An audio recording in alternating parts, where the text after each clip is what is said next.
Safeway is proud to present the greatest moments in Washington Redskins history. Brought to you in part by Kodak. Remember to capture all your greatest moments on Kodak film. Safeway stocks the complete line of Kodak color print film and the Kodak Fun Saver single-use cameras. And by your local bottler of Coca-Cola Classic. Always tackle your thirst. Always Coca-Cola. Hi, I'm Monty Coleman. In 1979, I put on a Washington Redskin uniform for the very first time. 16 years, 4 head coaches, 4 Super Bowls, and over 200 games later, and I'm still putting it on. You know, it took a lot of hard work for me to get here, and a lot of hard work for me to stay around this long, but it hasn't been without its rewards.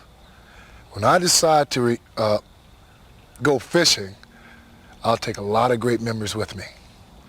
We all know the Redskins are special, partly because the fans are so special. And now, thanks to Safeway, Kodak, and Coca-Cola, we can all relive the great moments and great people that helped make the Redskins such a passion for so many years. So sit back and enjoy the great moments in Washington Redskin history. 45 left! Move! 32! 34!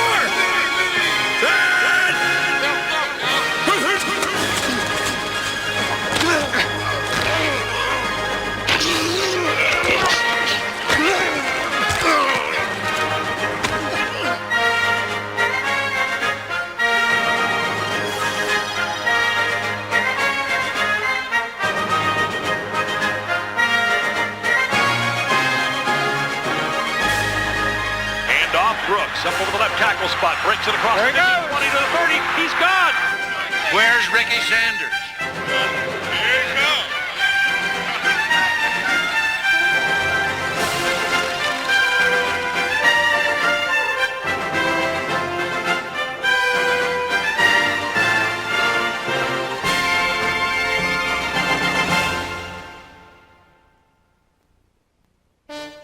The history of the Washington Redskins goes back to 1932, when this team was born the Boston Braves.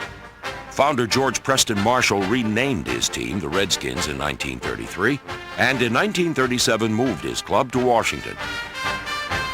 Marshall proudly introduced pro football's first marching band and first fight song, and in their inaugural season in the capital city, the Redskins won the NFL championship as Sammy Baugh threw for over 300 yards and 3 touchdowns, including 2 to Hall of Famer Wayne Milner in a 28-21 win over the Bears.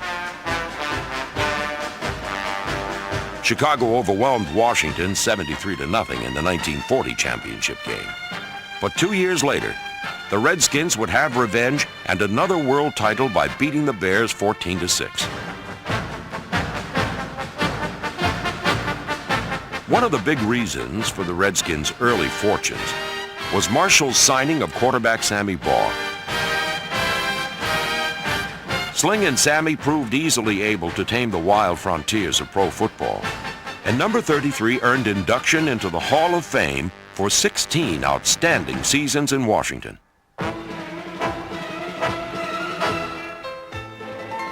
I think the first championship game I ever played in, my first year, I think it was the thing that meant the most to me, because I never thought I'd ever play in a championship game in the pro league. I'll just be honest with you. And I'll tell you, I never saw a bunch of boys that were cut up as much as everybody on both teams playing that ball game. That was a terrible field to have to play on, because every time you hit the ground, that frozen mud would just cut you, and you had little places bleeding all over you. It was a very poor field to play a football game on.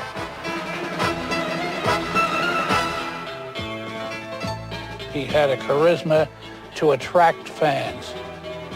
I remember in Philadelphia at Shai Park that when we played, and Sammy Baugh was playing in those days, when we played the Redskins, that we turned down out on Lehigh Avenue in front of Shai, we turned down 15,000 people at the gate, couldn't get in. He was an attraction.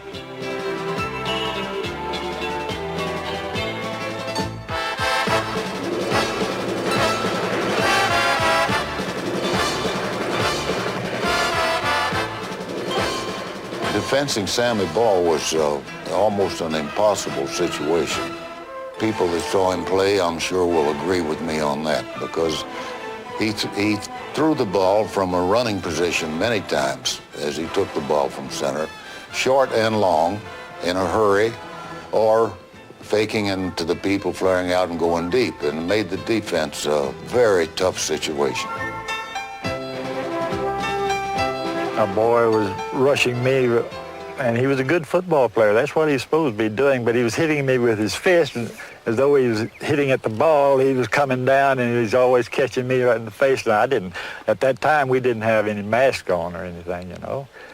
I told him next time we'd call a pass that I told him not block him, just let him come. Well, I threw the ball and hit him right there on where that headgear went across his forehead, and I guess it shut off the blood or something. And anyway, he stood there a minute and just fell flat on his. I thought I'd killed him. It scared me more than did him. But it didn't help a bit, because he still came just as hard next time as he did before. Bringing Sammy Baugh, though 36 years old and with 15 seasons of pro competition behind him, gives no signs of nearing the end of his amazing career. Voted the greatest living quarterback of all time by the Associated Press poll, the venerable Sammy is ready for another full season. Every time he throws the football, completes a pass, gains a yard, scores a touchdown, Baugh sets a world record.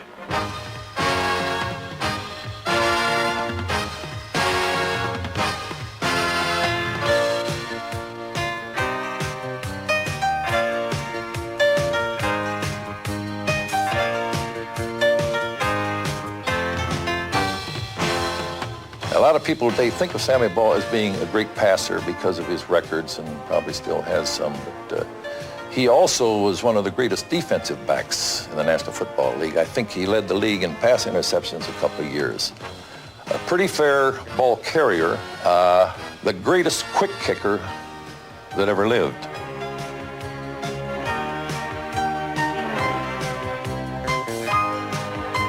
Everybody today, I think, the quarterbacks of today, they do nothing but emulate the throwing styles that Sammy Baugh started years and years ago. I think that Sammy Baugh was the greatest football player that ever played the game.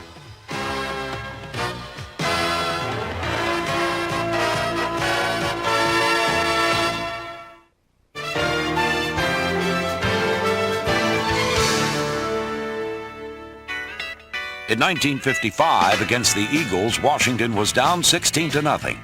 But Eddie LeBaron's touchdown pass to Vic Zanowitz set off a lightning-quick scoring spree. On the ensuing kickoff, the ball took a Redskins bounce toward the goal line, and Washington recovered it in the end zone for another 7 points.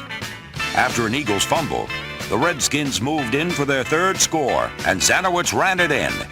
The Redskins had scored 21 points in 137 seconds. 1962 saw the arrival of Bobby Mitchell to the Redskin ranks.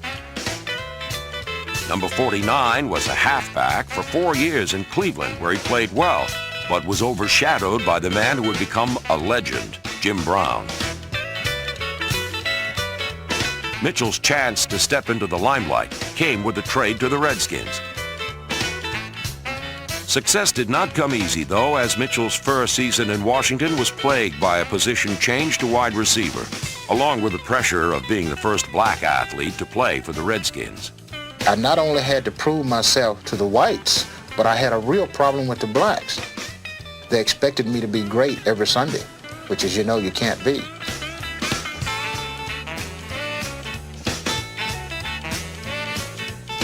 I didn't know anything about running patterns. I could catch the football, but that was it. Norm Sneed and I, in terms of timing up and patterns, were just horrible. After struggling through a lackluster beginning, however, Mitchell went on to become a star in Washington. Before the first quarter's over, the Redskins put their top offseason acquisition to work. Norm Sneed hurls the ball to Bobby Mitchell, who's behind everybody for an 81-yard TD play. Mitchell finished 1962 with the league-leading 72 receptions and All-Pro honors. Excitement followed Bobby wherever he went, and the pressure was on for a lively game when he returned to Cleveland and met up with his old coach, Paul Brown. They said he came into the dressing room that Tuesday or Wednesday and he said, "We've got to get together. Bobby's running well. He's going to embarrass us." And, it showed the most emotion they'd ever heard. He was pushing them to make sure that Bobby Mitchell didn't break away, didn't do anything. And he did a good job of that because for 3 quarters I didn't touch the football. It was late in the game, 4th quarter. They were ahead of us. I wanted this ball so bad, stadium packed. I went to Bill McPeak and I said, "Bill, you've got to get the ball in my hand some kind of way, even if you have to put me in the backfield." So he said, "Okay, I'll put you in the backfield. We'll try something." Less than 2 minutes remain. Norm Snead goes back to pass. He hits Bobby Mitchell over the center, and watch the ex-Brownie turn it on for his old coach and teammates. I'm running right at Paul Brown. It couldn't have been a better situation in life. This is honest truth. I get to the sideline, and to this day when I see that film, I say to myself, God did that because I couldn't have done that.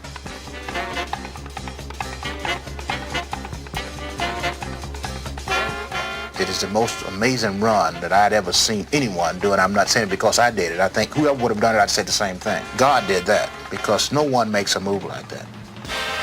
A real sparkler and sweet revenge for Bobby Mitchell. I didn't go back to Cleveland to beat Paul Brown. That was the first thing from my mind. I went back to Cleveland to beat the Cleveland Browns for one reason. I didn't want my buddies on that team to think that I was not a good football player. For 11 NFL seasons, Bobby Mitchell more than proved his point.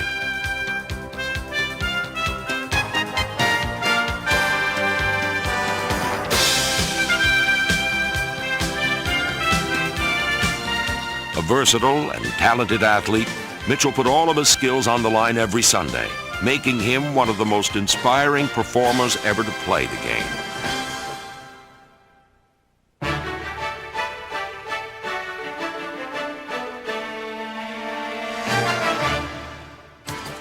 When it came to memorable moments in the 1960s, Bobby Mitchell was on the receiving end of one of the longest plays in Redskins history.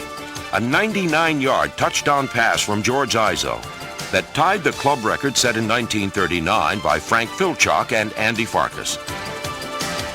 The record was again matched in 1968 when Sonny Jurgensen passed to Jerry Allen, who scampered the length of the field with little trouble. Jurgensen orchestrated an endless number of record-breaking plays and games for the Redskins, including one of the greatest comebacks in team history. Down 21-0 to Dallas, Jurgensen threw for over 400 yards and 3 touchdowns to bring his team back. Much to the delight of the hometown crowd, the arm of their future Hall of Famer led the Redskins to a 34-31 win. In 1966, Sonny again led Washington on an offensive assault as the Redskins racked up the points in the highest scoring game in NFL history. The Giants were out-hustled and outplayed as number 9 directed the Redskins to a 72-41 victory. One of Jurgensen's best years was 1967, when he set NFL and club records for most attempts, completions, and passing yards. Complementing him were wideouts Charlie Taylor, Jerry Smith, and Bobby Mitchell, who finished 1st, 2nd, and 4th in receiving that same year, the highest ever finish by receivers on the same team. Taylor was one of the best ever at his position. But being a wide receiver was not what this legendary pass catcher originally had in mind. I came into the league, I wanted to be the second Jim Brown, or close to Jim Brown, okay? In his first 2 NFL seasons, Charlie Taylor led the Redskins in rushing and made the Pro Bowl. But as a runner, he was simply too raw to make anyone forget Jim Brown.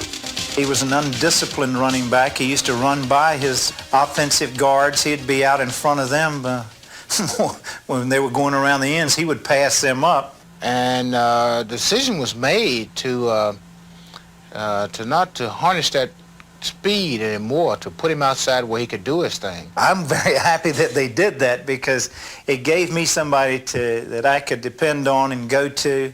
You knew that he was going to make the tough catch for you. He had such speed and quickness and strength and size.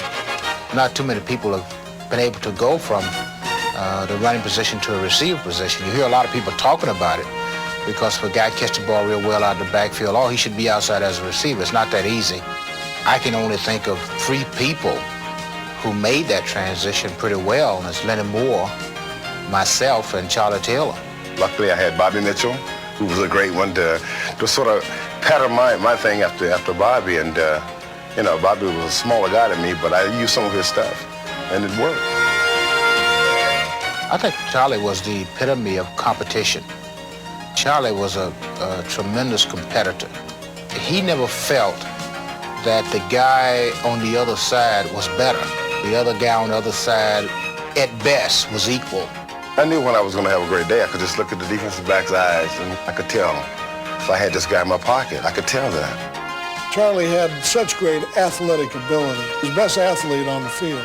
You know, with the rule changes today, I don't know how many passes he might not have caught if you couldn't touch him. He was under the air where they were jamming people. You had to be physical to get into patterns. They had what they call the axe or the clothesline and all that kind of stuff. And they did become a little physical during the course of a game. And the only way you could stay in the ball game or survive was you had to either be physical or you had to outrun everybody. Taylor's ability to out-hustle and out-muscle opponents made him one of the toughest, as well as one of the most talented outside receivers to ever play the game. Despite his 6'3", 200 pounds plus frame, he was incredibly agile. He boasted an assortment of dazzling moves that left defenses in disarray.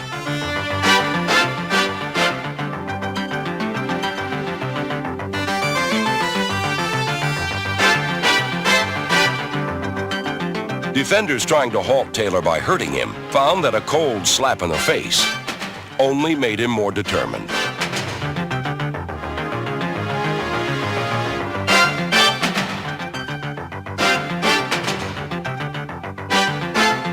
Taylor's Houdini-like escapes from would-be tacklers were spectacular for fans, but to his teammates, these eye-grabbing getaways were merely routine.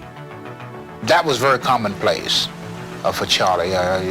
One person, it was pretty hard for one person to bring him down because he was such a strong runner when he got the football. So for the players, although we were excited to see that, but we expected something like that from Charlie. The fans probably said, "Ooh, what is this?" But we expected that from Charlie. He dropped passes, but he made great catches too. And I figured, and my wife told me this, that whenever he dropped a pass, she always knew that what the next play was going to be because I'd always come back to him because I had to get him back in the game. I couldn't let him lose his confidence.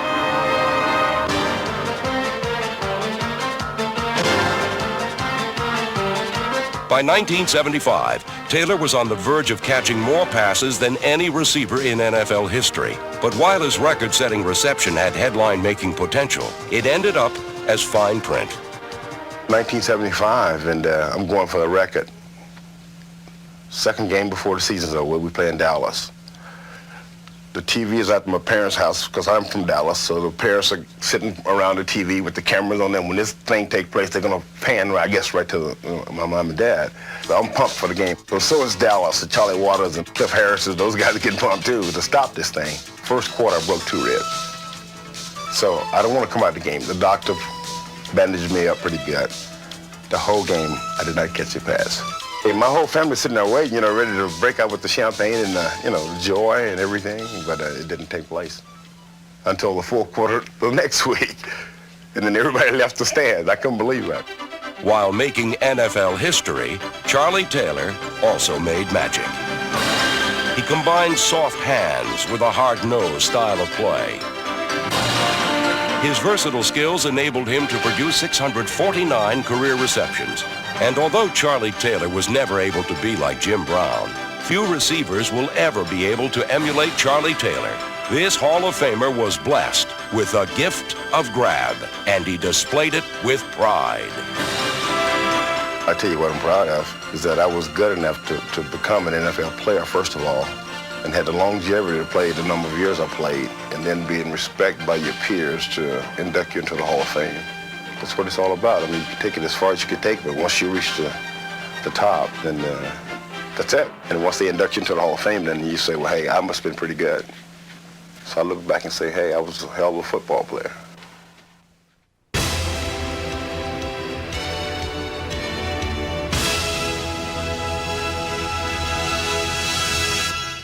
In 1969, the Redskins saw the arrival of a master architect, Vince Lombardi, who designed a game plan for success that had been missing in Washington. Despite possessing playmakers and record breakers, the Redskins had failed to post a winning season since 1955. Lombardi brought leadership and molded potential, and the Redskins met success head on. Washington's winning record was guaranteed Week 13 against the Saints. The defense kept New Orleans off balance from the very beginning, as the offense put 17 unanswered points on the board.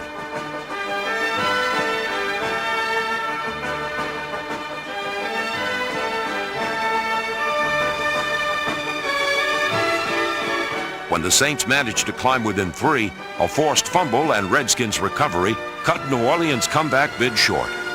Washington finished the season 7-5-2, a fitting tribute to the coach who renewed an entire organization's dedication to victory.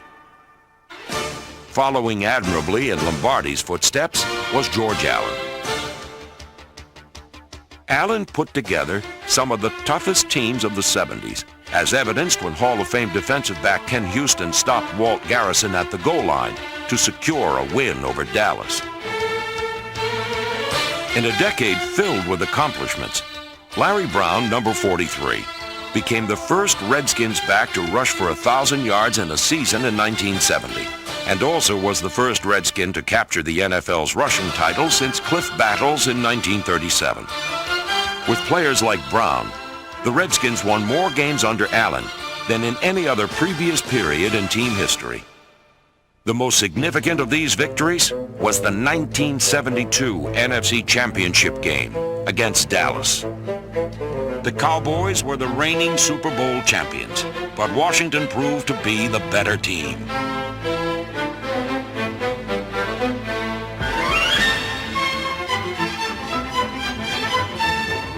In what was becoming one of the most bitter rivalries in professional football, the Redskins trounced the Cowboys 26-3 to earn a trip to Super Bowl VII.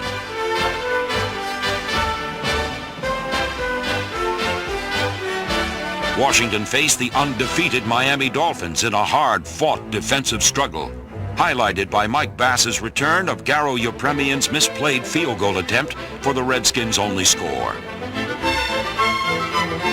Miami kept its perfect record intact with a 14-7 win, but the disheartening loss would by no means overshadow this team's achievements. Allen instilled a high school spirit in a group of grown men, and the Over the Hill Gang recorded 7 consecutive winning seasons, a franchise record.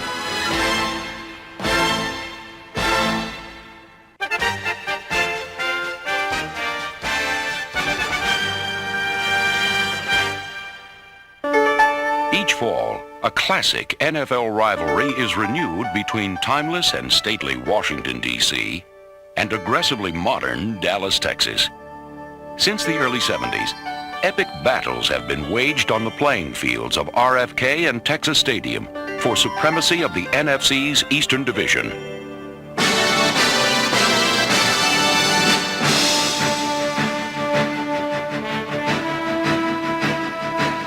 Trading hot licks and leaping catches in at least 2 games per season, the Cowboys and Redskins have fueled a feud in which each game is played with championship intensity. Defense being asked to come up with some kind of a big play.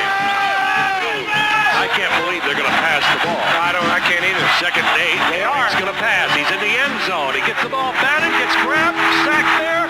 Grabbed in the end zone. The ball still loose. Grabbed by the defense. What's the call? Might be a touchdown for the Redskins. Let's see. I think it is. The rivalry began as a reflection of the personalities of 2 remarkably different head coaches. Cool and detached Tom Landry of the Cowboys, and outrageously enthusiastic George Allen of the Redskins. Allen was a finger-licking fanatic who used his skills as a master motivator to energize a group of bargain basement veterans he called the Over the Hill Gang. Tom Landry preferred his athletes young, and his team calculating and color coordinated. Today, both men are out of coaching, But they recently met once more in Dallas for a touch football game to benefit charity. This time, they would play for fun. No, not horny. This is the over-the-hill game. But echoes of an intense past still remain. What about the game plan for these Redskins, and in particular George Allen? Well, I'm gonna check his signs over there. He's usually licking his his fingers. He probably got something going on over there. Hey, hey, hey, hey, hey, hey, hey, hey, hey, hey, hey, hey, hey. And the rivalry really started whenever George Allen came to Washington, D.C. The Redskins were hungry for a victory. They were hungry for any kind of a successful season. They hadn't had a championship in 30 years. What I tried to dwell on is that you're in the nation's capital. You're representing the nation. And I felt that way myself. We had a special mission. He'd say Tex Ram put the Cowboys in there because he thought that the East Division was patsies, that the Redskins would never be anything, and that it was a setup by the league to make sure that the Cowboys always got to the playoffs. Roger Staubach and company. Roger Staubach, Tom Landry, Tex Ram. There we go. But I remember George always saying that, if it was up to him to have the outcome of the game, he would like to fight Tom Landry on the 50-yard line of the game if that what it meant to win. I don't think he'd have won. He made up all these goofy stories, got us to hate the Cowboys. The Cowboys, we were just the Redskins, you know what I mean? We meant nothing to them. But George got us so whipped up and fired up that, that we'd go out there and we'd be crazed by the time we stepped on the field. And then in response to our craziness, and they got crazy, so the rivalry developed. But it really came because George had a team which didn't have that much skill. He built his Redskins up to where they were about to pop. And they were so emotionally high, buddy, that if you walked in that stadium, you better have your guns on because they were coming after you. It was, I'm telling you, I might say I hated him, but he had his boys ready to play. And so I used to say, if Roger Staubach wants to run, he's going to do it at his own risk, hoping he wouldn't run, you see. And Staubach, as great as Staubach was a tremendous, tremendous competitor, but very much a Christian guy. Didn't say bad words, didn't curse. And George would try to unsettle him. George, what do you want me to say about Roger? He said, well, why don't you say that we're going to break his neck if he runs? And then I'll say this, and then you say that. And he has a big barker's voice. Geez, you can hear him through the stadium. When he yells out something, he yells out, Roger! You can hear it at 250 yards away. They truly are over the hill now. They're no match for you. No, they're over the hill and so are we. We got two over the hill guys. It was just a touch football game to be played for a good cause, but old habits die hard. Can you imagine signing autographs before the ball game? That's what I call a distraction. Despite the passage of years, the emotions and adrenaline of Dallas versus Washington came flooding back, mixing present with past.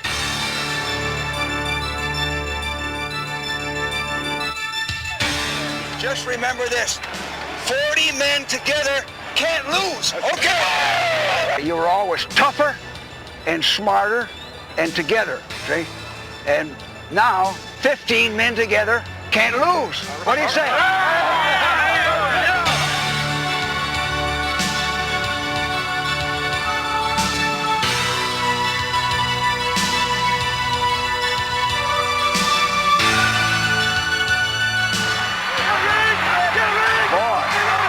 Look at Riggins go, hey? Gee, he can still run.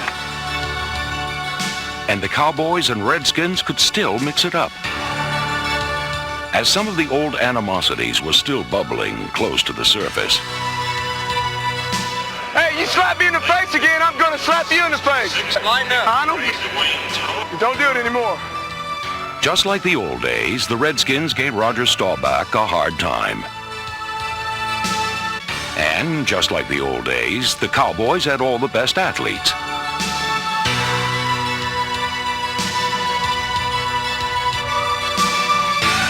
For the record, Dallas won 22-0. But in the end, it was the memories that counted most. Memories of a team that was labeled loser, and the coach that tore that tag apart to create an enduring rivalry of might and men.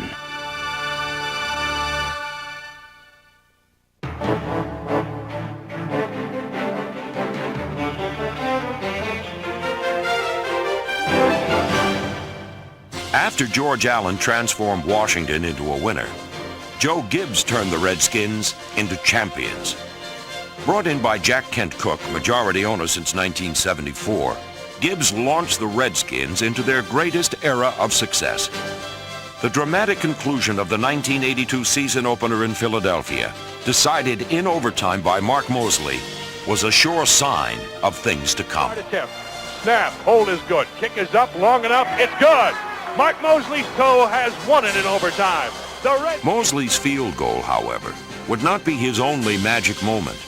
9 seconds to go. Theismann to hold from the 32, a 42-yard attempt. Plenty long enough. It's good! Mark Mosley has broken the National Football League record. 1982 was hog heaven for the Redskins, as their offensive line paved the way for the runner who would carry Washington on an uninterrupted path through the postseason. Number 44, John Riggins.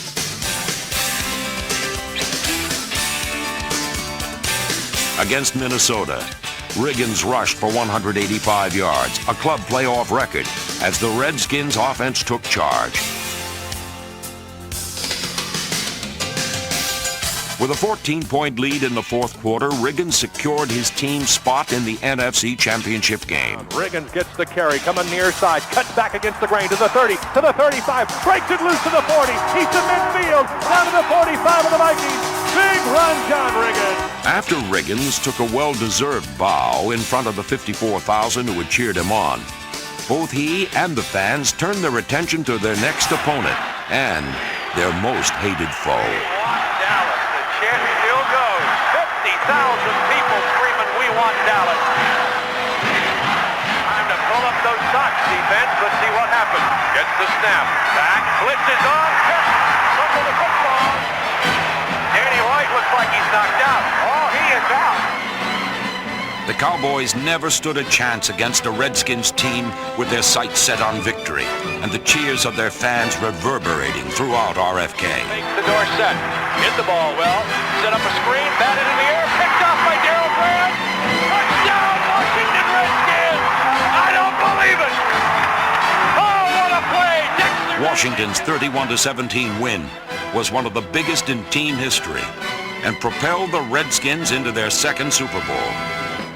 I am in a state of ecstasy. Never mind that nonsense about euphoria and so on. It is sheer, unadulterated, uncompromising ecstasy.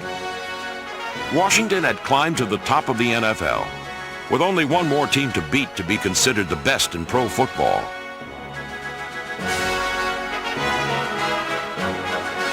The Redskins battled Miami point for point, and when they needed more power, they fired up their biggest engine. Crank up that diesel. Let's go diesel. For the fourth straight game in postseason play, Riggins rushed for over 100 yards, a Super Bowl record 166 to be exact, and Miami just couldn't keep up.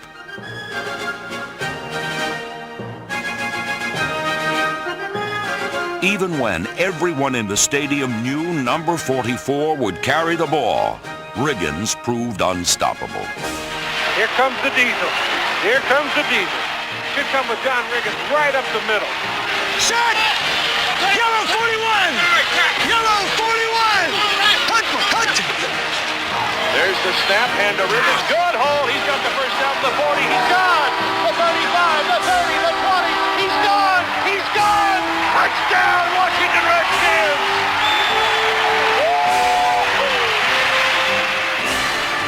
That, gentlemen, may be the nail in the coffin. No question, it is the nail in the coffin. With a 27-17 victory, the Redskins had earned the title World Champions.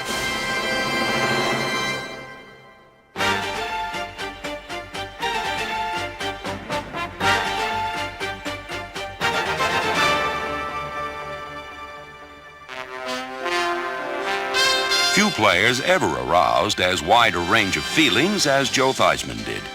He was at the same time liked, loved, hated, and respected. As a quarterback, his superb instincts and timing made him a winner. and took the Redskins to previously unscaled heights. But his outspoken manner and a yen for recognition did not sit well with the man who guided the early part of his career, Redskins head coach George Allen. Allen's scheme featured veterans, and with Billy Kilmer and Sonny Jurgensen on board, Theismann was left at the dock. It was really a question of me trying to get the attention of George Allen and saying, please, just give me a chance. All I want is a chance. And then if I don't meet up to the standards that I think I can play at, ship me out, get rid of me, do what you want. But I never could quite get his attention. Desperate for the playing time he thought he deserved, Theismann was willing to take any step necessary. But I didn't like standing on the sidelines, and I'd return punts in college. When I went to Canada, I returned punts.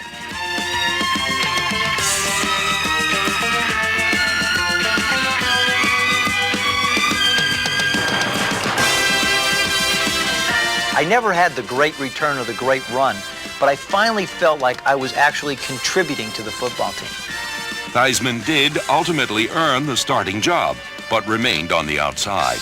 This was never more evident than in his first year as a starter. On an infamous Monday night against St. Louis in a torrential rain, the roof caved in when Theismann went down. And Billy Kilmer went in and took the team over that series for me. They ended the series. Bill came back to the sidelines. I went up to George and I said, I'm going back in. He said, fine. And both of us ran out, and Billy got in the huddle and he looked at me and he went out. And I have never really been more embarrassed in my life. It was my job. It was my position. And George said, geez, I'm sorry. I guess I, didn't tell Billy not to go in. And then I went back after that, but that moment, I think, is the lowest point in my career as a professional athlete. I felt like I was totally humiliated. Theismann did emerge from the shadows to become a full-fledged NFL starter under the regime of new Redskins coach Jack Pardee. And it was under Pardee that Theismann began to flourish. He added polish to his flamboyant style and took his place among the league's top quarterbacks.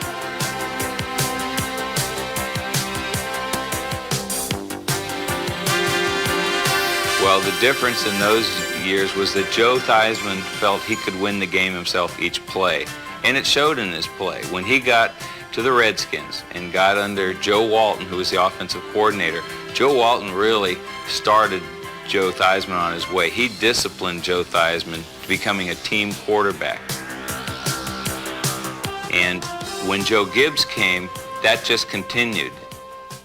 I think Joe was a fantastic competitor. I think he was a tremendous leader on the field by example, in that he paid a price.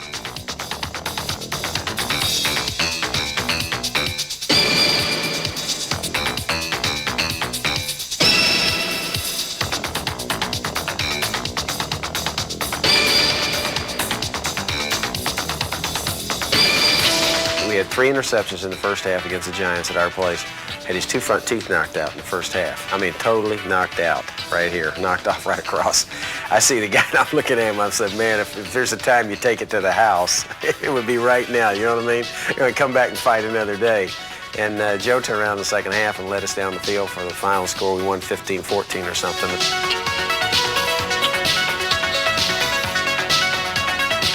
I think that tells you that, hey, a tremendous competitor, was not coming out of there, wasn't giving somebody else a chance to take his job. You worried about him, or just didn't have time? Well, as I started to go, it looked like Joe, as I was going to Joe, when he put the guy who took a hard inside on him, I felt like I didn't have enough time to sit there and wait on it.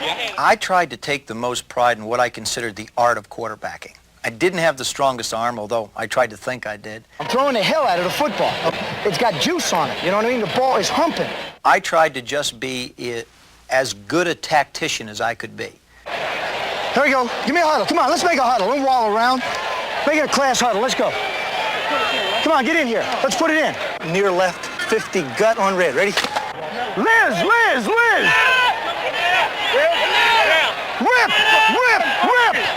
Yellow, 41, cut!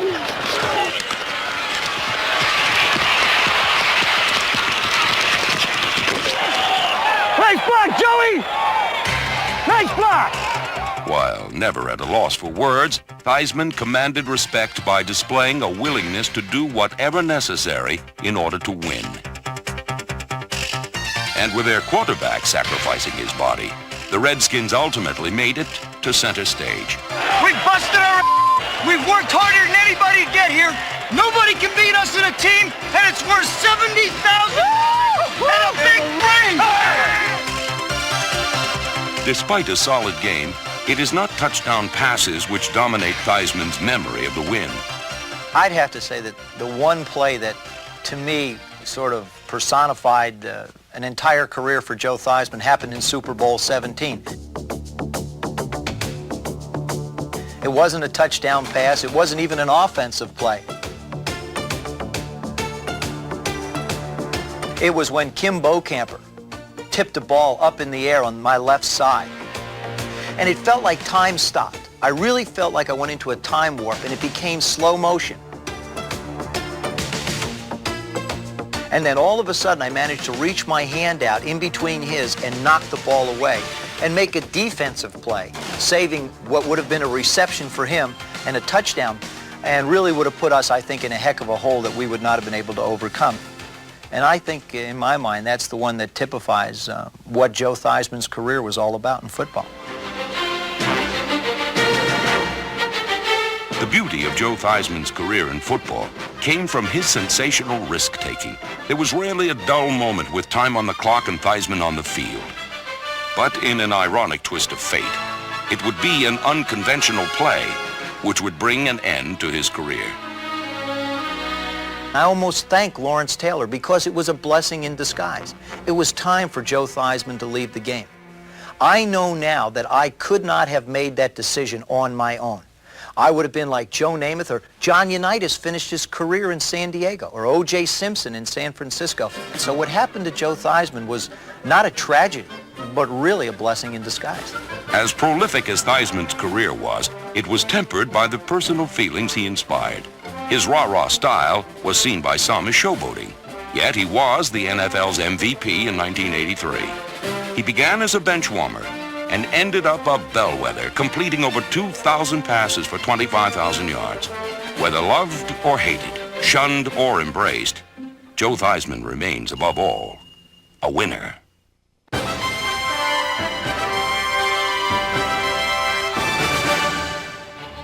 In 1983, the Redskins were again in championship form, as evidenced by their fourth quarter comeback from a 15-point deficit Week 5. Following touchdowns by Charlie Brown and Joe Washington, Theismann and company moved to within 5 yards of capturing the victory. Come on, Fizz, let's go! Let's have it! From the 6-yard line, Theismann with a straight drop. Looking into the end zone, throws it over the middle to Washington. Touchdown, Joe Washington! After biting back at the silver and black, the Redskins were ready for another dogfight. But when they marched into Dallas to battle for first place in their division, the Cowboys just rolled over and played dead. Washington's defense stopped the Dallas running game short, and passing proved equally as futile, thanks to the Redskins' heads-up play.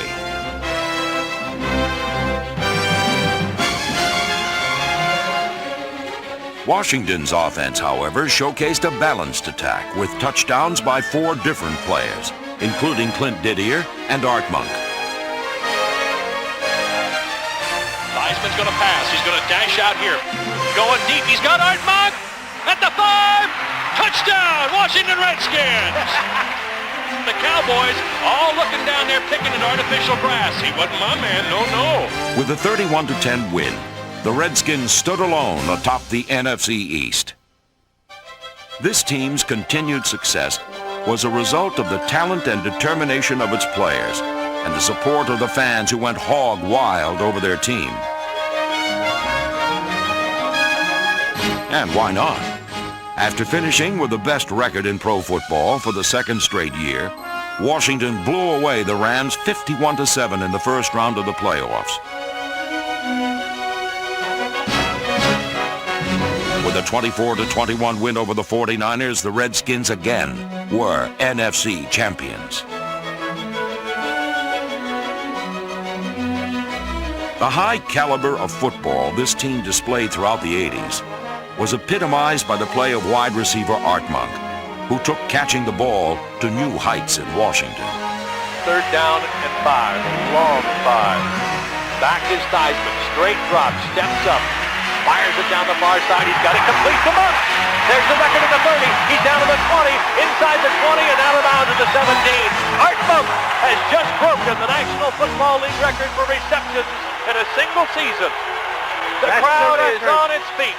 They should be. What a great record to break. For 14 seasons, Monk thrilled Redskins fans as he continued year after year to make his job look easy. And in 1992, number 81 became the NFL's all-time leading pass receiver. Monk needs one. Ripping his back, looking for Monk on the out pattern. He's got it at the 27, out of bounds at the 23. Art Monk is now number 1, the most prolific pass receiver in the National Football League's history. After 1983, the Redskins continued their winning ways with 10 or more victories in each of the next 4 seasons. And in 1987, not only did Joe Gibbs become the winningest coach in team history, Washington returned once again to the NFL's greatest game. On their way to sunny San Diego, however, the Redskins had to overcome a 14-point deficit in their weather. Hurry, Didier at the 4, touchdown, Washington Redskins. At halftime, the game was tied. And then, in the 3rd quarter, a punt return gave Washington all the points it would need. The kick, it's a good one. Green driven back to midfield on the far side. He's got the ball up to the 45, far side 40, a seam to the 35, vaults a man to the 30, breaks it to the near side 25, watch out to the 20, near side, he's gone, touchdown, Washington Redskins. Darrell Green returns the punt 50 yards. The 21-17 win put the Redskins right where they wanted to be, at home, for the NFC Championship. In front of a packed house, the Redskins took care of the last roadblock standing in their way.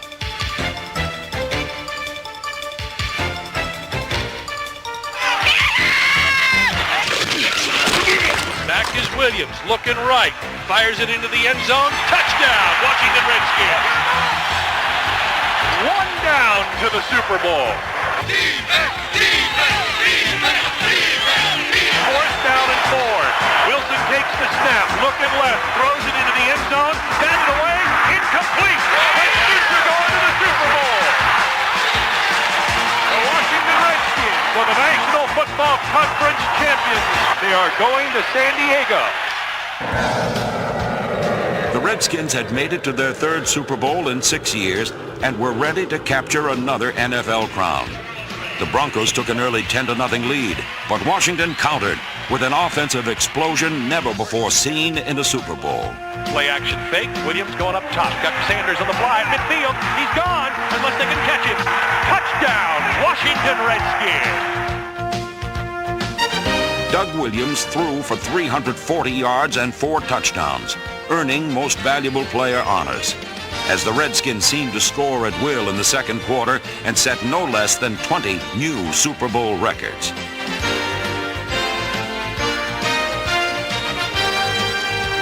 Doug Williams is back, lobs it into the end zone. He's got Didier. Touchdown, Washington Redskins. Holy cow. Holy cow. Denver never recovered, and a final Redskins touchdown sealed the victory. Touchdown, Washington Redskins. By winning 42-10, the Redskins had climbed to the pinnacle of professional football and returned home to a hero's welcome. Over 650,000 fans took part in the salute to their super team. And at a reception at the White House, President Ronald Reagan honored the world champions. The Redskins didn't simply enter the history books Sunday night. They rewrote them. Fellas, what else is there to say but hail to the Redskins?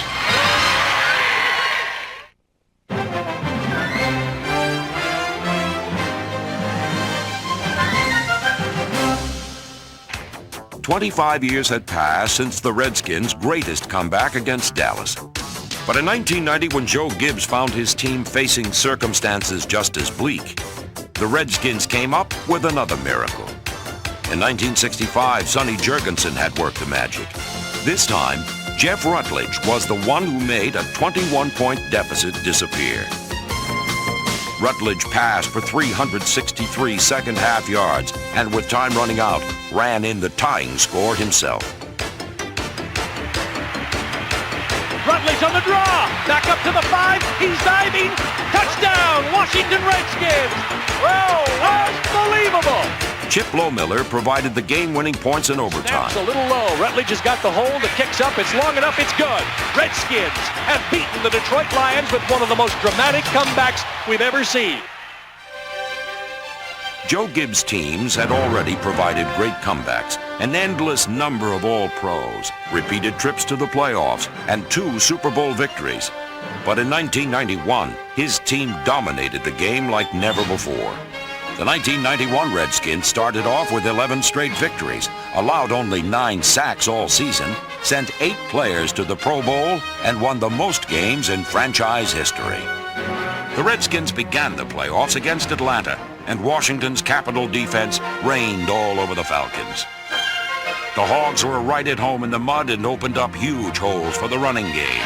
Broad, Urbans over to the left side, breaks the tackle at the 10. He's to the 5, diving in, running in, touchdown, Washington Redskins. The Redskins were on the march to Minneapolis. The seat cushions all going out on the field, and they're showering the field with them. Ain't no tomorrow. This is it. This is bigger than the Super Bowl. Because if you lose today, you don't go.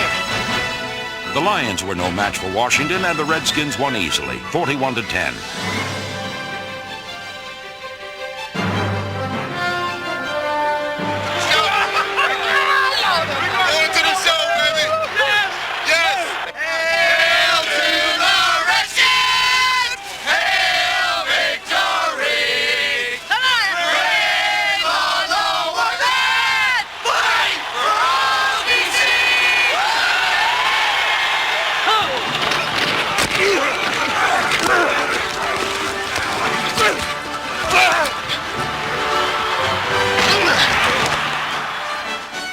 The defense turned the Bills' no-huddle offense into no offense at all, while the NFC's highest-scoring team had no trouble adding up the points. Back to pass on a quick shot. Throws it in the near flat to Biner at the 5, dives for the corner. Touchdown, Washington Redskins.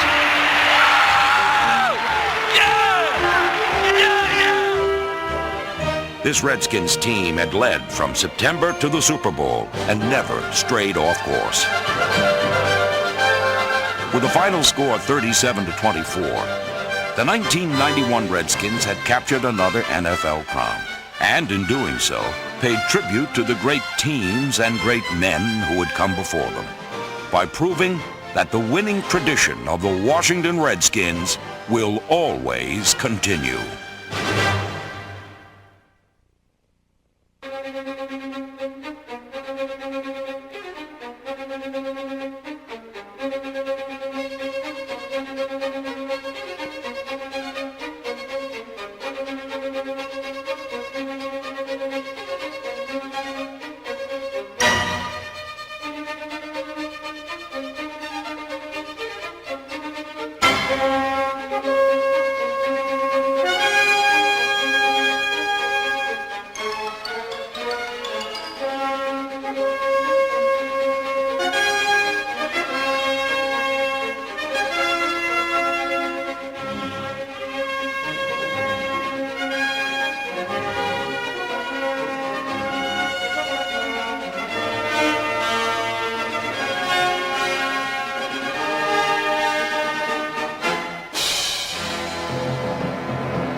No matter